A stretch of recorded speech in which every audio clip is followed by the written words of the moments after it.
என்னுடைய ரொம்ப உற்ற நண்பன்னா வானொலி தான். அந்த நாடகம், அந்த இசை நிகழ்ச்சி எல்லாம் கேட்பேன் நான். முக்கியமாக அந்த யாருங்க உங்களை நாடகம் கூட்டு சிங்கப்பூரில் போனாங்க? வரும். முத யார் கூட்டு போனாங்க? எத்தனை வயசுல கூட்டு போனாங்க? 10 வயசில். யாரு?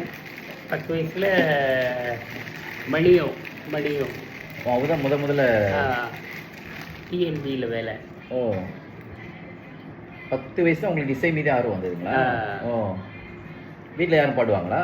இல்லை, ஓ, ஒட்டி தான். ஓ, முத போயிட்டு எங்கே கற்றுக்கிட்டீங்க? இது கேட்டு கேட்டுதான். வானொலி கேட்டு. வானொலி கேட்டு. வானொலியில் மின்னல் இருக்குமா? அப்போ வந்து இல்லை, ரங்காயன் மேரா. ஆமாம், அப்போ ரங்காயன் மேரா. ரங்காயன் மேரா. அப்புறம் ரேடியோ சிங்கப்பூர் வானொலி, ஆல் இந்தியா ரேடியோ, அதெல்லாம் எனக்கு முடுக்கி விட தெரியும். சொந்தமாகவே பார்த்து செய்துக்குவேன். இதெல்லாம் இருக்கும். அந்த நேரத்தில் இசை கற்கும் போது நேராக சங்கீதத்துக்கே படிச்சிங்களா? இல்லை, சங்கீதத்துக்கு போகிறது தான் வாய்ப்பு கிடைக்கலையே, வீட்டில் யாரும் விடலையே. அது வந்து அதெல்லாம் வந்து 23 வயசுல தான் நானே அதில் இறங்கினேன். 23 வயசுல? எப்படி படிச்சிங்க? அது போய் ஒரு ராகத்துக்கு ஒரு பாட்டுன்னு சொல்லி கடையில் ஒளிபதி பண்ணிட்டு வந்து அப்படி கற்றுக்கிட்டேங்க. வி செல்வராஜ் செய்து கொடுத்துக்கிட்டு இருந்தார். அவர் வந்து அப்போ சுப்பிரமணியத்துக்கு செக்ரட்டரி. வி செல்வராஜ், அமைச்சர் சுப்பிரமணியம். நான் இருக்கிற வீட்டுக்கு கீழே அவர் அலுவலகம். ஓ, அவர் எழுத்தாளர் இல்லையா? ஆமாம். வீட்டுக்கு போய் கடையில் போய் கேட்பேன். எனக்கு நான் சொல்ல, நீளமானதை முதல்ல போட்டுருங்க, கட்டையானதை பிறகு வச்சுங்க. அப்போ ஒரு ராகத்துக்கு அப்படின்னா அந்த பாடலாம் ஒரு ராகத்துக்கு ஒரு பாட்டு. ஓ, அப்படி இந்த பாடலாம் கேட்டு கேட்டு தான் அப்போதான் அவர் சொல்கிறார், அப்போதான் ஒரு பாடகர்கள் ஒரு குறிப்பிட்ட ராகங்கள் தான் பாடுறாங்க அப்படின்னு என்கிட்டே அவர் சொல்லிட்டாரு. ஓ, சரி பார்க்கலாம் அப்படின்னு செய்து கொடுத்தாரு. அப்புறம் நான் மெல்ல மெல்ல மெல்ல கற்றுக்கிட்டேன். வேற யாரும் ஆசிரியர் இல்லை எனக்கு. அதுக்கு பிறகு இந்த ஹார்மோனியம் வாசிச்சுக்கிட்டே அனுபவம்னு சொல்கிறாங்களே, அதுக்கு எனக்கு கிடைத்தவர் வந்து இந்த வேதநாயக சாஸ்திரியார்னு ஒருத்தர். இங்கே வந்து நிறைய கலாச்சேவெல்லாம் செஞ்சுட்டு இருந்தார். அப்போ அவருக்கு ஒரு ஹார்மோனியக்காரர் தேவைப்பட்டுச்சு. என்ன பிடிச்சிட்டாரு. அனுபவம் இல்லாத என்ன பிடிச்சிட்டாரு. ஓ, அப்போ ஆனால் ஹார்மோனியம் வாசிக்கவே தெரியாது? தெரியும், ஹார்மோனியம் வச்சுருப்பேன் அது. அப்போ தான் அதை வாங்கி 2 மாதம். ஓ, ஐவர் வந்தோம். ஐவர் வந்து கடைசியில் என்ன பிடிச்சிட்டாரு. ஐவருக்கும் நல்ல சிற்றுண்டி, நல்ல தேநீர். ஆஹா, இந்த பள்ளிக்கூடத்தில் தெரியல, தேவராஜ் தான் ஏற்பாடு செய்தெல்லாம் கொடுத்தாரு. இந்த தேவராஜ் யாருன்னா இந்த பட் கிராஃப்டிங் அப்படி சொல்லுவாங்களே, இல்லை ஒட்டு மரம், எல்லாத்துக்கும் ஒட்டு மரம் தெரியும், இன்னைக்கு செய்தரலாம். அவர் இருக்காரு நினைக்கிறேன், தேவராஜ். அவர் செய்த வேலை அது. 5 பேரையும் வர சொல்லி, அப்புறம் பேட்டிக்கு வர சொல்லி எல்லாம் இது பார்த்து இது பண்ணி நேராக வந்து தோளை தொட்டு, நான் நினைக்கிறேன் பேசாமல் தம்பியை பிடிச்சிக்கிறேன், ஒரு சிக்கல் வராது. தம்பி வந்து ஃப்ரெஷ்ஷி, புது ஆள், கவலை இல்லை. என் அனுபவம் உள்ள ஆளை பிடிச்சி போட்டு, எப்பா இப்படி வாசிக்கினா அவன் வாசிக்க மாட்டான், எனக்கு எதுக்கு இந்த வம்பு அப்படின்ட்டார் சாஸ்திரியார். சாஸ்திரியாரே, நீங்கள் ஒன்றும் சொல்லாதீங்க, உங்களை நான் தேர்ந்தெடுத்துட்டேன்ல, என்ன நீங்கள் வந்து எங்கள் குழுவில் ஹார்மோனியக்காரரு, ரொம்ப மகிழ்ச்சின்ட்டார். அப்புறம் அவர் கூட ஒரு 3 மாதம் வாசித்த கலை செய்வோம். நல்லா இருக்கும். என்ன வயசு இருக்கும்? அகவே இருக்கும். எனக்கா அப்போ வந்து 21 வயசு. அது இன்னும் சின்ன வயசுல இருக்கும்போது. அப்போ அந்த 21 வயசுல ஹார்மோனியம் வாசிச்சிங்களா? வாசிக்க ஆரம்பிச்சிட்டாங்க. ஓ, அப்போ ஹார்மோனியம் பெட்டி எப்படிங்க கிடைச்சு உங்களுக்கு? போய் வாங்கினேன் நானு. ஓ, அப்புறம் அது ஒரு கோதுவாரில் வாங்கி அது மாதம் கட்டுற மாதிரி. ஓ, சாஸ்திரியாரே காசு கொடுத்து ஹார்மோனியத்துக்கிட்ட எவ்வளோ இருக்கு பாக்கி, இதாங்க இதை கொடுங்க. ஓ, காசு கட்டி அவரே இதில் காசு கொடுத்துருவாரு கையில். அப்புறம் இங்கேயும் போய் உட்காந்து சாப்பிடும்போது மத்தியானம் உணவு இரவு உணவு அவர் தான் பரிமாறுவார் எனக்கு. வீட்டில் ஆதரவு இருந்ததுங்களா உங்களுக்கு? வீட்டில் ஒத்துழைப்பு இருந்ததா? வீட்டில் நான் அப்போ வீடை விட்டு வெளியேறிட்டேன். இடைநிலை பள்ளிக்கூடம் படிக்கும்போதே வீட்டை விட்டு வெளியேறிட்டேன் நான். வெளியேறிட்டு எங்கேயா தங்குனீங்க? வெளியாயிட்டு இந்த மாதிரி தான் வீடுகளை வாடகைக்கு எடுத்து. நான் போய் எல்லாம் சொல்லுவானுங்க. இப்போ பிரிக் ஹில்ஸில் இந்த ஸ்டார் ரூம்னு ஒன்று இருக்கும். அங்கே நீங்கள் எடுத்தீங்கன்னா உங்களுக்கு 40 வெள்ளி தான் வாடகை. ஸ்டார் ரூமில் தங்க ஆரம்பிச்சிட்டேன் நான். அந்த மாதிரி வீட்டில் விட்டுட்டாங்க. அது விட்டுட்டாங்க. போனவும் வருவான், அவன் எங்க வர்றான்.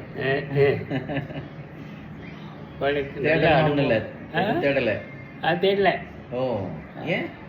அது அவங்க என்ன நினைக்கிறாங்க, அப்போ பேச்சு கேட்காம போயிட்டோம்ல. அப்போ அந்த மாதிரி வெறுப்பு. வெறுப்பு உங்க மேல விருப்பா? நீங்க அவங்க மேல விருப்பா? இல்ல, அவங்களுக்கு என் மேல விருப்பா இருக்கிறதுனால நானும் அப்படியே விட்டேன். வேணா நம்ம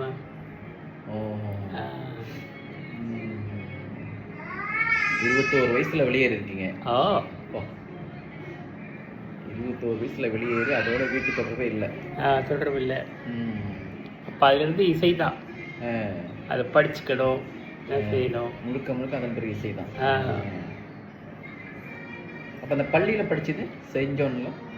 அது படிப்பை முடிச்சு அப்புறம் படிப்பெலாம் முடிச்சாச்சு அந்த நேரத்தில்? முடிச்சாச்சு. அப்புறம் எனக்கு அதான் அந்த நிறைய அந்த தொலைபேசி இயக்குனர் வேலையெல்லாம் கிடைக்குது நிறுவனங்களில். அதில் போய் வேலை பார்த்துக்கிட்டேன். அந்த இசை பயிற்சி நேரத்தில் உங்களுக்கு வேற வாய்ப்பெலாம் கிடைச்சா பாடல் படிப்பதற்கெல்லாம்? இசை அவர் கதாக்கலை ஜீவத்துக்கு 3 மாதம் வாசிக்கிறதுலேயே ஒரு நல்ல அனுபவம் தானே. நிறைய ராகங்கள் பற்றி தெரிஞ்சுக்கிறதுக்கு வாய்ப்பு இருந்துச்சு. அவர் ஏன்னா அவர் வயலில் காட்டி கொடுத்துருவாரு. முதல் பாதி அவர் வயலின் ஒலிக்கும், அடுத்த பாதி உங்க ஹார்மோனியம் வாசிக்கணும் நீங்க. அந்த மாதிரி அந்த இசை ஞானம் இருக்குல்ல, அறிவு இருந்தா நம்ம பிடிச்சிக்கலாம். ஆமா.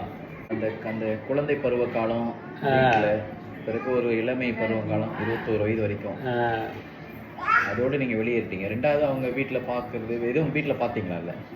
இல்லை, அப்படியே போயிடுச்சு. எந்த தொடர்பும் இல்லை அதுல இருந்து? இல்லை, தொடர்பு இதுக்கு இந்த நேரடியாக பல முறை பார்த்துருக்கிறதா சொல்றாங்க. அது தெரியல எப்படின்னு. அப்பா அம்மா மறைவு இதெல்லாம்? அப்பா அம்மா இறந்துட்டாங்க, அது தெரியும். 20 காலமாயிடுச்சு. அவங்களும் உங்களை கவலைப்படலை? இல்லை இல்லை இல்லை. உங்களை பார்க்கணுன்ட்டு கூட என்ன இல்லை. இப்போ அப்படித்தானே இருக்கு எல்லாம் நம்ம சமுதாயத்தில். முக்கியமாக பெண்களுக்கு பார்வை போச்சுன்னா அவங்க வந்து விளையாக்கிறாங்க. பெண்களையே? பெண்கள் தான். பெண்கள் தான் பாதிக்கப்படுறாங்க. இப்போ இது ரொம்ப மோசமாக இருக்குங்க. கேட்கும் போது செய்தி மிக அதிர்ச்சியாக இருக்கு.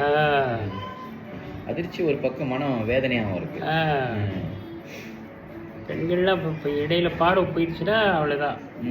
அப்பா அம்மா ஏற்றுக்க மாட்டாங்க, அண்ணன் தங்கை யாரும் ஏற்றுக்க மாட்டாங்க. இப்போ இவங்க ஏதாவது செய்தாகணும். அந்த மாதிரி ஆட்கள்லாம் எங்கே போகிறாங்க? வெளியே வர்றாங்க. எங்கேயாவது ஒரு வீடு பார்த்து அந்த மாதிரி தங்கிக்கிட்டு இந்த உடம்பு பிடியை கற்றுக்கிறாங்க. எல்லாத்துக்கும் உடம்பு பிடி தான், அந்த மசாஜ் தான். பெரும்பாலும் அப்படிதாங்க இருக்காங்க. மசாஜ் பிடிச்சிக்கிறாங்க. அது நிறைய. அது இசைத்துறையில குறைவு தான். குறைவு, ரொம்ப குறைவு. இருக்காங்களா?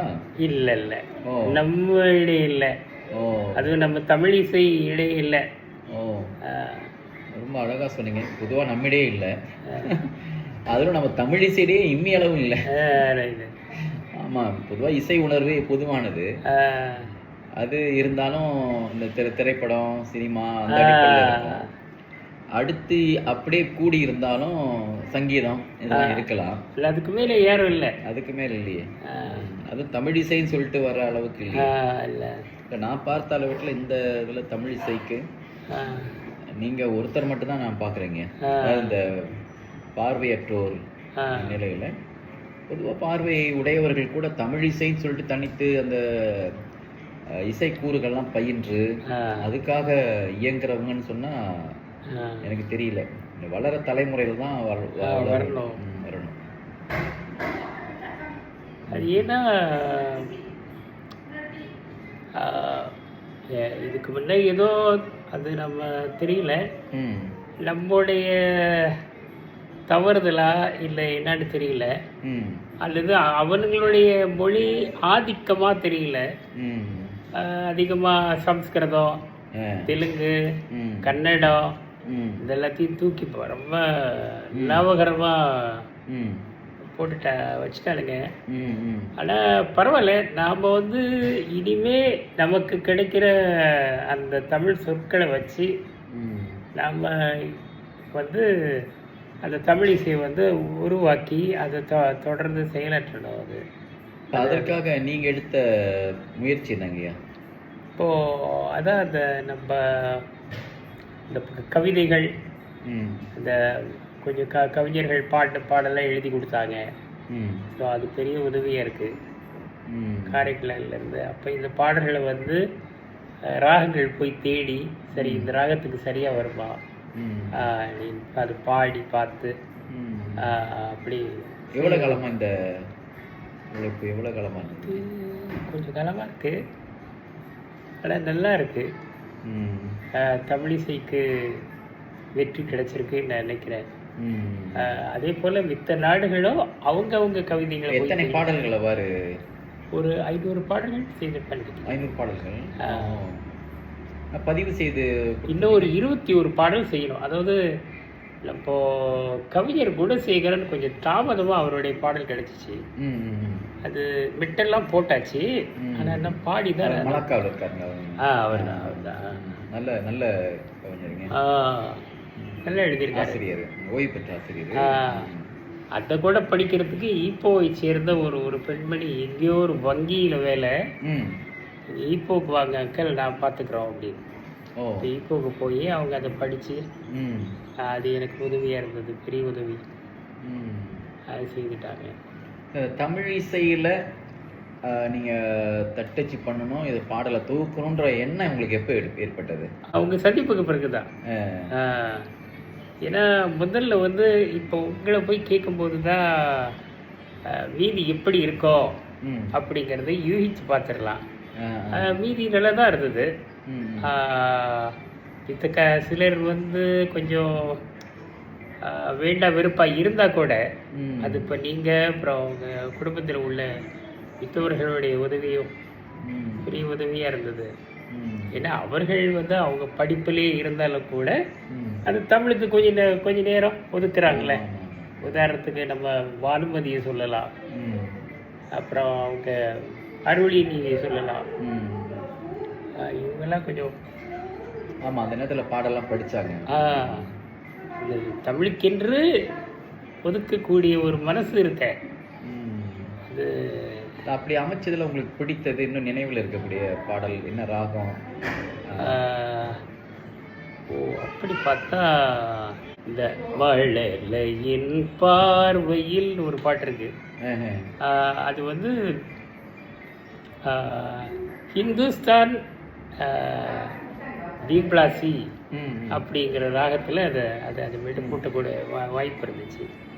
ஏன்னா அது வந்து அது ஏன் ஹிந்துஸ்தான் சொல்கிறோன்னா, இப்போது நம்ம வந்து ஆபேரி பாடும்போது சகமாப்பா நீசா பாடுறோம், சனி தபா மகரிசா. இது சகமதானி பகா அவங்களுடைய இது தனி பகா வரி சனி மணி சரி, ரொம்ப நல்லா இருக்கும். அது இந்துஸ்தான் தீப்லாசி. ஆனால் கொஞ்சம் காரடா சாயலாம் வர்ற மாதிரி இருக்கு. கொஞ்சம் ஆபீரியும் வரும், கொஞ்சம் காரடா வரும். அந்த மழலையின் பார்வை இல்லப்பா, அது பாடும்போது அது ஒரு தனி இதுதான். அதில் 2-3 வரிகள் நினைவு இருக்குங்களா? இல்லை எனக்கு அவ்வளோதான். ஓ, அது நாங்கள் எழுதின பாட்டு இல்லை நீங்கள் எழுதுகிற பாட்டு. அது ரொம்ப நல்லா இருக்கும் அது பாட. அது உள்ளபடி நான் எழுதின மெட்டு வேற. ஓ, நான் திரைசை மெட்டுக்காக எழுதினேன். அந்த மழலையின் பார்வையில் தர தர. ஓ சரி, மௌனமே சரி, மௌனமே பார்வை. அதில் எழுதுண்டு. அப்புறம் அந்த எண்ணிப்பார் சண்முக பிரியாவில். ஓ, சண்முக பிரியம். அப்புறம் சுத்த தண்ணியாசியில் ஏற்றம் தரும் வாழ்விலே, அந்த மாதிரி பாடலாம். ஓ, எல்லாம் பாடல் நல்லா இருக்கும். பெரும்பாலும் எல்லா பாடல்களும் நீங்கள் சொர வச்சு பாடலாம். அதுதான் நமக்கு கிடைத்த வெற்றின்னு நினைக்கிறேன். அதை வந்து எல்லா நாடுகளில் உள்ள தமிழர்களும் அதை வந்து பின்பற்றாங்கன்னா நல்லா இருக்கும். அதாவது அவங்க பின்பற்றும் போது அவங்க வந்து அந்த மித்த மொழிகளுக்கு இவங்க எதிரி இல்லை அப்படின்னு நினச்சிக்கிட்டே அதை செய்யணும். அவங்க என்னதான் அவங்க அப்போ இருந்த ஆசிரியர்கள் அது அவங்க மொழிக்கு பாடிட்டாங்க. அதுக்குன்னு நம்ம அப்படி இருந்துட முடியாது. நம்மளும் பிற மொழிகளையோ பிற மொழி கூறுகளை எதிர்க்கிற நோக்கம் நமக்கு கிடையாது. இல்லை. ஏன் இந்த உணர்வு நமக்கு வந்ததுன்னா, தமிழுக்குள்ள அதெல்லாம் புகுத்தி தமிழ்ல எதுவுமே இல்லை, இதுல இருந்தா எல்லாமே போணுச்சு. அதாவது தங்களுடைய இப்போ தெலுங்குல இருந்தோ சமஸ்கிருதத்துல இருந்தோ அல்லது கன்னடம் இதுல இருந்தா தமிழ் எடுத்துக்கிட்டாங்கன்னு சொல்லும் போதுதான் இவ்வளவு பெரிய உண்மையை வரலாற்று செய்தியை மறைச்சி இப்படி பச்சையா போய் பேசுறானுங்களேன்னு ஒரு மாதிரி நமக்கு சீற்றம் வருது. அப்ப நம்முடைய தனித்தன்மையை நம்ம நிறுவ வேண்டி இருக்குல்ல. அதாவது உலகின் முதலிசை தமிழிசைன்னு சொல்லிட்டு பாட்டே பாடிச்சிருக்காங்க. அது உலகின் பல இசை. அப்போ அதாங்க ஒரு வரலாற்று உண்மை. வரலாற்று உண்மையை மறைக்கிறாங்களே, மறைச்சிட்டு இல்லை அப்படின்னு இவங்க வந்து இங்க தமிழ்ல இருந்து எடுத்துக்கிட்டு தமிழ்ல இருந்து பிரிஞ்சு போயிட்டு தமிழை பின்னுக்கு தள்ளும் போதும் அல்லது இன்னும் அதை இழிவுபடுத்தும் போதும் நம்ம எப்படிங்க பொறுத்துக்கிட்டு இருக்க முடியும்? அப்ப நம்ம வரலாற்று தொன்மை மிக்க ஒரு மொழி, வரலாற்று தொன்மை மிக்க ஒரு இனம், எல்லா சிறப்பு கூறுகளும் உள்ள ஒரு இனத்தினுடைய கூறுகள்லாம் அழிக்கப்பட்டிருக்கு, மறைக்கப்பட்டிருக்கு. அப்ப அதனால அதை மீட்டெடுக்க வேண்டியிருக்குல்ல அல்லது வெளிப்படுத்த வேண்டியிருக்குல்ல. தமிழ்நாட்டில் தியாகராஜர் விழா நடக்குது. அப்புறம் நிறைய சபாக்களுக்கு குறவே இல்லை. ஒரு நேர்காணல்ல செம்மங்குடி சொல்லிட்டு இருந்தாரு, என்னப்பா சில சபாவில் நான் போய் பாடுற வெறும் நாற்காலிக்கு தான் நான் பாடுற மாதிரி தெரியுது, சபாக்கள் அந்த அளவுக்கு நீங்களாம் நிறுவி வச்சிருக்கீங்க, தேவைதான் நம்ம மக்கள்லாம் வரணும்னு. ஆனால் செம்மங்குடி தமிழ் இசைக்கு எதிர்ப்பாளராக இல்லைன்னு தெரியல. ஏன்னா அவர் பெரும்பாலும் அவர் பாடுறது தெலுங்கோ அந்த சம்ஸ்கிருதம் தான். செம்மங்குடி ஸ்ரீனிவாச ஐயங்கார். அப்போ இதெல்லாம் அவங்க வந்து அதாவது தியாகராஜர் விழா நடத்துங்க, மும்மூர்த்திகள் விழா நடத்துங்க, அப்புறம் சபாக்கள் எல்லாம் நீங்கள் கச்சேரியெல்லாம் நடத்துங்க, ஆனால் தமிழ் இசைக்கு ஒரு இடம் கொடுங்க. தமிழ் இசை வந்து நீங்கள் வந்து தமிழ் இசைன்னா உடனே தேவாரோட நீங்கள் வந்து முடிவு கட்டிடக்கூடாது. ஏன்னா தேவாரம் ஒரு குறிப்பிட்ட ராகங்களை தான் நீங்கள் பயன்படுத்த முடியும். அப்புறம் திருப்புகழ் அந்த மாதிரிலாம் முடிவு கட்டிடக்கூடாது. நீங்கள் வந்து பாடல் எழுதி கவிதை எழுதி அதை வந்து நீங்கள் ராகம் பாடி அதை அந்த கீர்த்தனை பாடி சுரம்லாம் பாடிங்கன்னா அந்த தமிழ் இசை வந்து மேலோங்கி நிற்கும். அப்படின்னு அந்த பாடல்கள்லாம் எவ்வாறான கருத்துக்களை உடைய பாடலாக இருக்கணுங்க? பாடல்கள்லாம் பெரும்பாலும் நம்ம நன்னெறி பற்றி பேசலாம். ஒரு இதில் வந்து ஜேசுதாஸ் எனக்கு ஞாபகம் இருக்குது. அப்புறம் நம்ம தமிழ் இசையில் கொஞ்சம் அந்த சிற்றின்போ கொஞ்சம் இதெல்லாம் வரணுங்க. இல்லாததை விரும்பி கிடுகிறாள் அப்படின்னு இந்த பொண்ணு வந்து இல்லாததை விரும்பி கெடுக்கிறாளாம்.